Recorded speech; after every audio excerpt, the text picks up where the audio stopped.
இன்னைக்கு தமிழ்நாட்டிலே top news Kallakurichi தாங்க. கள்ளக்குறிச்சியில் ஒரு 30க்கும் மேற்பட்டவர் சாராயம் குடிச்சு, அதுவும் விஷ சாராயம் குடிச்சு இறந்துருக்காங்க. சாராயம் ஓகே, அது என்ன விஷ சாராயம்? சாராயம் பார்த்தீங்கன்னா வெல்லம் இருக்குல்ல, வெல்லம் பாகுல இருந்து எரி சாராயத்தை பிரித்து அதில் தேவையான தண்ணியை விட்டு சாராயம் தயாரிப்பாங்க. ஆனால் அதில் அந்த அளவுக்கு போதை இருக்காது. அதனால மெத்தனாலை கலப்பாங்க. மெத்தனால் உடலுக்கு ரொம்ப நச்சுத்தன்மையான பொருள், ஓகேங்களா? போதைக்காக அளவுக்கு மீறி அதில் சேர்க்கறதால அது உடலுக்கு வெறும் தீங்கை மட்டும் தான் தரும். சில சமயத்தில் ஆளே கொன்னுடும். அப்படி நடந்த சம்பவம் தான் இந்த கள்ளக்குறிச்சி சம்பவம். நார்மலாக டாஸ்மார்க்கில் கிடைக்கிற மதுபான வகைகளில் எத்தனால் கலப்பாங்க. எத்தனாலுங்கிறது காஸ்ட்லியானது. அதனால அதை வாங்க முடியாதுன்னு, எத்தனால் அதிகமாக வாங்க முடியாதுன்னு சொல்லிட்டு மெத்தனால் அதே தான், அண்ணன் தம்பி மாதிரி தான். ஆனால் இவன் கெட்டவன். அவனும் நான் நல்லவன் சொல்ல வரல, அவனும் மோசமானதான். அவன் கொஞ்சம் கொஞ்சமாக கொள்ளுவான். இவன் உங்களை ஒரே நாளில் போட்டு தள்ளுவான். யாரை சொல்றேன்னா மெத்தனால சொல்றேன். எத்தனால் அதனால கோயில் தீர்த்தனெல்லாம் சொல்ல வரல. எத்தனாலுங்கிறது கொஞ்சம் காஸ்ட்லி, மெத்தனாலுங்கிறது அதை விட கொஞ்சம் காஸ்ட்லி கம்மி. அதனால மெத்தனாலை யூஸ் பண்றதால அது உடம்புக்கு ரொம்ப தீங்கு தான்.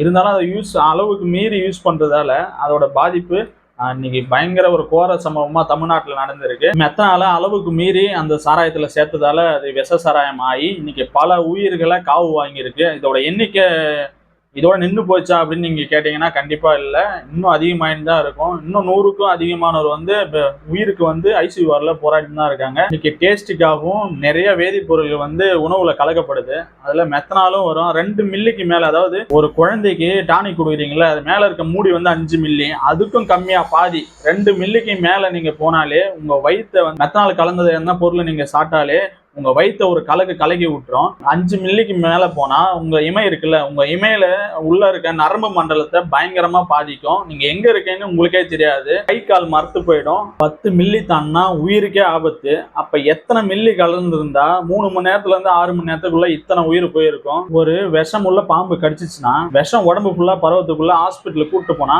காப்பாத்திடலாம்ப்பா அப்படின்னு சொல்றாங்கல்ல, அதே போலதான் இந்த மெத்தனால். அதே கான்செப்ட் தான் இங்கேயும். இதுல என்ன ஒரு வருத்தமான செய்தினா, அந்த பாக்கெட்ல வச்சு கொடுத்தாங்கல்ல, அது நம்ம குடிச்சது அது சாராயம் இல்லை, அது ஒரு விஷம் அப்படின்னு அந்த சாராயத்தை குடிச்சவங்களுக்கு அந்த ஒருத்தவங்களாம் இறக்குறாங்கல்ல, இறந்த பிறகுதான் அது ஒரு விஷ சாராயம்னு அவங்களுக்கு தெரிய வருது. அதுக்கான சிம்டம் 2 மணி நேரம் 3 மணி நேரம் கழிச்சு கை கால் நல்லா மரத்து போகிறது. அப்புறம் பார்த்தீங்கன்னா கண்ணு பார்வை போகிறது. 3வது பார்த்தீங்கன்னா பயங்கரமான வயிறு வலி. 4வது மண்டை கொடைச்சலா குடையிறது. இதுல எதனா ஒண்ணு இருந்தாலே மனுஷன் தாங்க முடியாது. இந்த 4ம் வந்துட்டுனா எப்படி இருக்கும்? அந்த மெத்தனாலோட தாக்கம் அவங்க உடம்புல பாதிப்பு கம்மியா இருக்கவங்க தான் இப்ப உயிருக்காக போராடின்னு இருக்காங்க. சரி வாங்க, இந்த பிரச்சனை எங்க இருந்து ஃபர்ஸ்ட் ஸ்டார்ட் ஆகுது, ஆரம்பிக்குது அப்படின்னு பார்க்கலாம். ஃபர்ஸ்ட் சுரேஷ்குமார், அதாவது கள்ளக்குறிச்சி மாவட்டம் கருணாபுரம் அப்படிங்கிற பகுதியை சார்ந்தவர் சுரேஷ்குமார். இவர் பாத்தீங்கன்னா பாக்கெட் சாராயம் வாங்கி குடிச்சிருக்காரு. இவர் கூட இவர் ஃப்ரெண்டுங்க ஒரு 3 பேர் வாங்கி குடிச்சிருக்காங்க. இவர் அந்த சிம்டம் உடனே காட்டிடுது. ஏன்னா ஃபர்ஸ்டே குடிச்சாருல்ல. அதனால இவர் ஹாஸ்பிட்டல் போறாரு. ஹாஸ்பிட்டல் போன உடனே அங்க தீவிர சிகிச்சைக்கு பிறகு அவர் இறந்துறாரு. இவரோட உடல் இவர் ஊருக்கு தூக்கிட்டு வந்துடுறாங்க. அடுத்த 3 பேரும், இவர் கூட குடிச்ச அடுத்த 3 பேரும் இறக்குறாங்க. அப்ப அவங்களோட உறவினர்கள் நியூஸ் சேனல்ல சொல்லிடுறாங்க. அப்ப நியூஸ் சேனல்ல கிளம்பி ஹாஸ்பிட்டலுக்கு அது ப்ரெஸ்ஸா கலாச்சாரம் குடிச்சு இறந்துட்டாங்கன்னு ஒரு பெரிய நியூஸா மாறுது. அப்ப கலெக்டர் வந்தாங்க. அந்த மாவட்ட கலெக்டர் இல்லை, இது விஷச்சாராயம் எல்லாம் கிடையாது, இவங்களுக்கு ஒருத்தவங்களுக்கு ஃபிக்ஸ் இருந்திருக்கு, ஒருத்தவங்களுக்கு வயிறு வலி இருந்திருக்கு, கள்ளச்சாராயம்னு கண்டிப்பா சொல்ல முடியாது அப்படின்னு சொல்ற ஒரு மழுப்பலான தகவலை சொல்லிட்டாரு. சொன்னதால அது ஒன்றும் பெருசா கண்டுக்கல. அவங்கவுங்க வேற காரணத்துக்காக இறந்துட்டாங்கன்னு சொல்லி இந்த டெத்துக்காக போனவங்களுக்கும் அதே பாக்கெட், அதாவது விஷ சாராயத்தை கொடுத்துருக்காங்க. என்ன ஒரு வருத்தமான செய்தினா, அதுல பெண்களும் வாங்கி குடிச்சிருக்காங்க, அவங்களும் இறந்துருக்காங்க. பாத்தீங்கன்னா ஒரு ஆம்புலன்ஸ்ல ஒரு வண்டியா பாத்தீங்கன்னா கள்ளக்குறிச்சி நோக்கி போறாங்க ஹாஸ்பிட்டலுக்கு.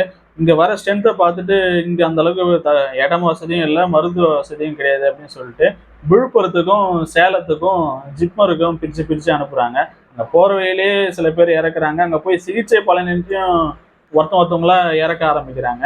2 மணி நேர நிலவரப்படி எல்லாம் பாத்தீங்கன்னா இன்னைக்கு 20ஆம் தேதி அன்னைக்கு, ஜூன் 20ஆம் தேதி அன்னைக்கு 2 மணி நிலவரப்படி பாத்தீங்கன்னா 35 பேர் இறந்துருக்காங்க. தமிழ்நாட்டுல நடந்த அந்த கோர சம்பவம் அலைச்சத்தால தான், அதுல எனக்கு மாற்று கருத்தே இல்லை. போதுமான மருத்துவ வசதியும் இடவசதியும் இல்லைன்னு சொல்லி அனுப்பிவிட்டேன். அந்த ஹாஸ்பிட்டலால அலட்சியமா இவங்க கள்ளச்சாராயத்தால் தான் இறந்தாங்க. முதல்ல இறந்தவங்களும் அடுத்த 3 பேரும் கள்ளச்சாராயத்தால் தான் இறந்தாங்க அப்படின்னு அழுத்தமான பதில் சொல்லாம பிரஸ் மீட்ல மழுப்பலான பதில் கள்ளக்குறிச்சி மாவட்ட கலெக்டரோட அலட்சியமா, இல்ல பொதுமக்கள் எல்லாம் சொல்ற மாதிரி இது காவல்துறைக்கு தெரியாம நடக்குது அப்படின்னு சொல்றாங்கல்ல, அப்படி பொதுமக்கள் அந்த காவல்துறையின் அலட்சியமா? 70 ரூபாய்க்கு வித்திருந்த பீர் பாட்டில 10 ரூபாயா ரேட் ஏத்தி இன்னைக்கு 2024 220 ரூபாய்க்கு கொண்டு வந்திருக்க. வீதி தோறும் டாஸ்மார்க்கை திறந்து வச்சிருக்க இந்த அரசின் அலட்சியமா? இப்ப இறந்தாங்கல்ல, இறந்தவங்கள இந்த சமூகத்துல யாருன்னா ஒருத்தவங்க தான் குடிக்க கத்து கொடுத்துருக்கணும்.